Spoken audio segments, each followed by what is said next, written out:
YouTube. All right. I believe we're live on YouTube. We're live on Instagram. Real quick, a couple of things that I do want to announce. We don't have a game tonight. And I was explaining to Instagram earlier, we will have a game for families this coming Wednesday starting at 8 a.m. in the morning. Pastor Andrew and I will post a list of things for a photo/video scavenger hunt that is going to be church and community-wide. So if you've got friends that would like to compete in this, that's perfectly fine. And in fact, I think we said Friday night that if you invite some friends to do this with us, we'll actually give you bonus points. And if they actually play with us, you've got to send us proof, like a text message or a screenshot of your text message to these folks. But if they actually then play with us, you'll even get more bonus points. So this coming Wednesday at 8 a.m., you'll get a list of things on our Facebook page and on our Instagram page, the church's Instagram page, and you'll have a photo/video scavenger hunt that will take your family on an adventure. And you will have from 8 a.m. on Wednesday morning this week until 8 p.m. on Thursday evening. So about, what is that? It's 36 hours to complete this. And then each item, I think, will be a number of points, and we'll add up the points, and we'll judge everything. And then on Friday evening during our live stream, we will announce who those winners are. And the people who win, the family that wins, you've got to work together as a family to do this. The family that wins will be getting a meal for the family from wherever they want in the Hickory/Lenore area. So be looking for that this coming week. We're expecting that this is going to be quite fun for you and your family, just a way for y'all to get out and get out into the community and get out of the house. Anyways, now the other thing that I want to talk about is for all of our seniors and all of our graduates. That's kindergarten graduates. So if you've got a kindergartner at your house, high school seniors that are graduating, and also I do know that there are some college graduates. I saw that Abby Reese graduated from her nursing program. I think today was her last day for that. So she's going to be part of this as well, I believe. But all of our graduates, I just want to explain something to you right now.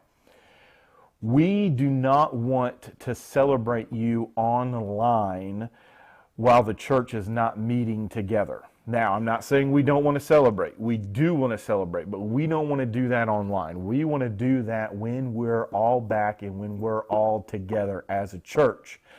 So, this is what we're planning on, and I've talked to Pastor Tom, and he 100% agrees with me.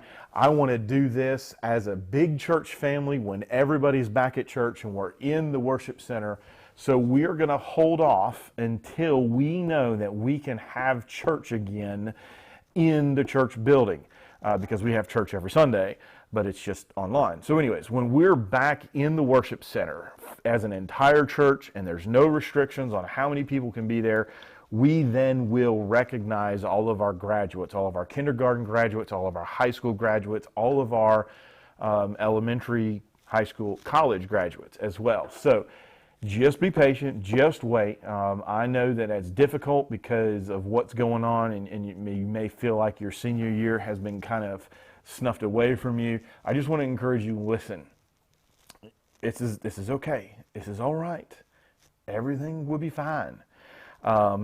Your accomplishments, your specialty things that you have done through your high school career, listen, we want to do it right, so we want to recognize you when everybody is back together. So, if you've got your Bibles, go ahead and get those out, and we are going to be looking at Galatians chapter 6, down at verse 1 and verse 2 for us tonight. But tonight we're going to be talking again about how to turn hate into love in our lives. There's a lot of hate going around in the world, and sometimes it feels like the world is fueled on hate. And Jesus tells us he wants us to be different. The Apostle Paul tells us he wants us to be different. The entirety of Scripture tells us that we need to be different than the culture around us. And so instead of giving in to hate, what the Scriptures tell us, what the Holy Spirit wants us to do, what God wants us to do is take that hate, and instead of letting that be what fuels us and what drives us, turn that hate into love.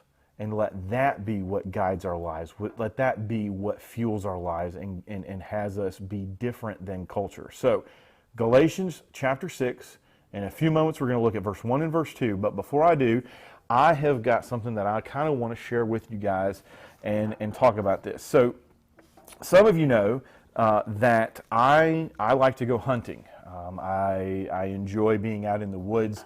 I got to miss turkey season this year. I'm kind of not excited about that, but anyways, it is what it is. But I like to go hunting, and sometimes I get to go hunting with my father-in-law out to Wyoming. Now, this is not like hunting here in Caldwell County. Out in Wyoming, and Mark Church can agree with me on this, there are places in Wyoming where if I get lost in the woods, nobody's going to find me. It's pretty remote, far removed from society, from electricity, from pretty much anybody. And so you've got to carry in your lunch, you've got to carry in your water, you've got to make sure that you've got provisions just in case you get lost. When I go, I make sure that I've got a compass, a normal compass that does not require batteries, but I also have a GPS that does have batteries. I take extra batteries just in case I get turned around and I can't find my way out and I have to spend the night in the woods. I'm taken care of. And one of those things that I take with me is this bottle right here. And this bottle is pretty important because you can go without food, I think it is for like a week. 3 weeks. You can go without food. Pastor Andrew is awesome. You can go without food for 3 weeks, but you cannot go without water for more than 72 hours, I believe. What's the longest you've gone without food? That's the longest I've gone without food has not been that long, as you can probably tell. I've lost about 8 pounds since all this started. So, yeah. Anyways, 72 hours without water. This bottle is very important because you cannot just go to a creek in the woods and find a water source, find a creek, find a pond, stick your hand in it, drink it. You can, but you're going to get dysentery. My girls love that word. You're going to get really sick, and you are going to get dehydrated because of the way that you get sick. Just saying, diarrhea. Anyways, because of the microbes, because of all of the germs and things that are in that water that you ingest, make you sick and make you use the bathroom, and you will die of dehydration. This bottle has got something very special inside of it. That right there is a filter. Now, it's not like the filter that you've got in your refrigerator that your mom might fill up to get water from the sink from. This filter is made to withstand all of those germs, all those microbes, any of that stuff that you would find out in the wild, in a creek, in a pond. I wouldn't necessarily recommend drinking like stale water or water that's just been sitting in a puddle for a long time. I'm talking like running water or a big pond or something like that that's flowing and not stagnant. This right here, you can take this water bottle, dip it into that water, fill it up, put this lid on, and pop open the top and drink it. Why? Because this right here is a filter. This right here filters out all of the germs, filters out all of the microbes, filters out all of those things that get in your system and make you sick. So this filters the water, filters out all the junk, and then out this end comes good, pure water. Water that you can drink, water that's not going to make you sick, water that will save your life if you're in a survival type situation. And why do I talk about that? Because tonight, the whole point of Galatians chapter 6, verse 1 is Paul is telling us in Galatians that we need to let love be the filter in our lives when we're dealing with other people. Let love be your filter. Let love be the reason why you confront someone that's doing something wrong. Confront them in love. Let love be the reason why you hold someone accountable. Let love be the reason why you restore someone who has walked away from the faith or someone who isn't living the way that they should. And in our own lives, we need to realize that love is the reason sometimes why people correct us, why people come to us and hold us accountable. Listen, who likes to be told that they're wrong? I know certainly I don't like to be told that I'm wrong. I don't enjoy it when someone points out the things in my life that I'm doing that aren't right. But sometimes we need that person that comes alongside of us and says, hey, listen, you're not doing this right. You need to change the reason why you're doing this, or you need to change how you're doing this, or, this isn't right. And if they do it in a way that's loving, in a way that builds us up, in a way that encourages us, in a way that shows us that they're doing this out of love, it's a lot easier for us to take that and to correct those things. Think about it this way. Just imagine for just a second that you are back in school, and even though I know that school is not going to be going back into session probably until fall. Well, not even probably. It's not going back in session until fall. But just for a second, imagine that you're back at school. You've got to give a presentation in front of the whole class, and your zipper's down, and you don't even realize it, okay? It is just wide open, flies open. Would you want someone to tell you before you get up in front of your whole entire class that your zipper's open? I would imagine that most of you, if not all of you, would say, yes, I would want someone to tell me that my fly was open. Now, how would you want someone to tell you that your zipper's open? Would you want them to let you get up in front of class and then from the back of the room, hey, Dan, your fly's open? Probably not. I couldn't imagine that would be done in a loving way. In fact, I think that if someone did that to me, it would be to probably distract me, make me lose my focus, and to get a laugh out of the class. The way that I would want first of all, yes, I would want somebody to tell me. And how would I want them to tell me? I'd want them to pull me aside and say, hey, you know what? Before you get up and do this presentation, I just want you to know X, Y, Z. Examine your zipper. Barn doors open. You need to check your fly. Zip up your zipper. Just take you to the side and lovingly tell you, hey, listen, you need to check yourself. Okay? Zip up that zipper. That's how I would want someone to tell me if my zipper is down. I'm assuming that's probably how you would want someone to tell you as well. So, in this situation, 2 questions you got to think about. Would you want to know? The answer is yes. And how would you want to find out? Now, let's turn this around a little bit. If you were doing something wrong in your life, and you maybe didn't know that it was wrong. Maybe you didn't understand that you shouldn't be doing this. Maybe you didn't know that this was something that was taboo. If you were doing something wrong in your life, wouldn't you want someone to tell you? If you were heading down a path that was going to lead you to destruction, wouldn't you want somebody to tell you? Yes. How would you want someone to tell you? Okay? Answering those 2 questions brings this back on ourselves. Okay, if you would want someone to tell you your fly was open, if you would want someone to tell you that you're heading down the wrong path, then maybe if you see someone heading down the wrong path, you should say something to them. Now, the other side of that is, how would you want someone to tell you? Would you want them to come up to you and just call you out in front of everybody? Or would you want them to do it in a loving way, take you aside privately and explain to you, hey, look, that's the way I'd want it, okay?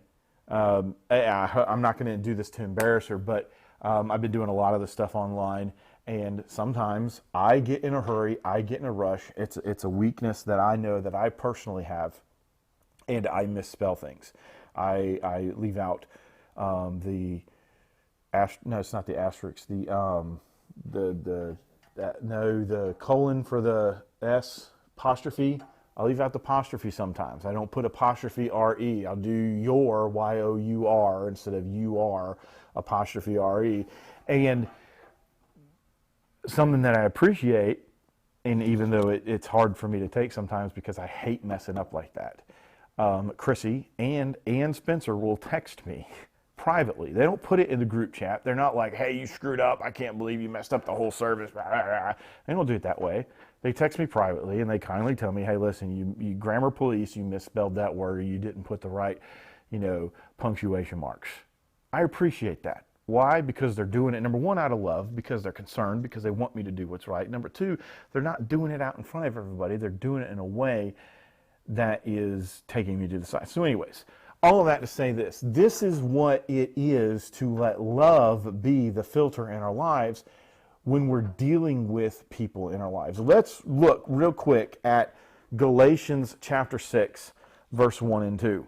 It says this, "Dear brothers and sisters, if another believer is overcome by some sin, you who are godly should gently and humbly help that person back onto the right path. And be careful not to fall into the same temptation yourself. Share each other's burdens, and in this way obey the law of Christ." And what's the law of Christ? Love each other, okay? So that's the law that we should be following there. What this verse, or what these two verses in Galatians tell us is we should let love be the filter in our lives when we're dealing with other people and maybe the areas in their lives that they mess up, okay? So here's what Paul is telling us. If you as a believer see someone else doing something that's not right, that's wrong, you as a believer see someone giving in to temptation, do the right thing and help them out. Don't let them slip off into something that could potentially ruin, not lose, but ruin, mess up a little bit their relationship with God. Go back to the situation about learning about your fly being down. Would you want someone to tell you that your fly was open? Yes. If it was you who is about to do something wrong, wouldn't you appreciate someone? Maybe it's a temptation you've been struggling with and you've been trying to get victory over in your own personal life. Wouldn't you appreciate someone coming to you and holding you accountable in that situation? The answer hopefully is yes. You know what? I would want someone to come alongside of me and say, hey, listen, Pastor Dan, you shouldn't do that. Let me help you stay accountable in this area in your life. So what Paul is telling us is, if you as a believer see someone else doing something in their lives as another believer wrong, step up and speak up. Now, don't just blast them out of the water and say, I can't believe that you're doing this. I can't get on Instagram. Can you believe that so-and-so did this? And taking a picture of them doing it. I was about to say a Snapchat picture on Instagram.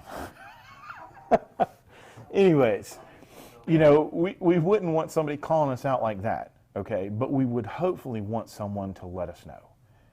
This is what Paul says in this verse when he says, speak up. He says, speak up gently and with humility. So it's our responsibility as believers to hold each other accountable, not just one way, me holding every other single person accountable, but never accepting any accountability in my life. Paul's telling us, listen, accountability goes both ways.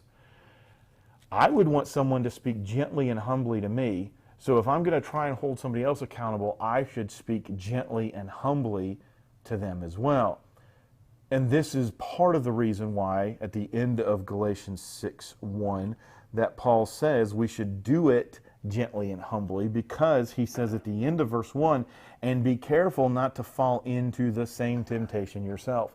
Satan has an amazing way of, when we try to help somebody get away from a temptation, of presenting that temptation to us and then us being susceptible to that temptation and giving in to it. So do it gently and do it humbly. Think about this. How would you want someone to approach you? And then approach someone else that way. Now, what's the last part of, well, not the last part, what's verse 2 say? Verse 2 says, share each other's burdens, and in this way obey the law of Christ. Why does he tell us to share each other's burdens? Because we were not made to live in isolation. Hello, this whole thing with staying at home and self-isolation and, staying away from people and 6 feet.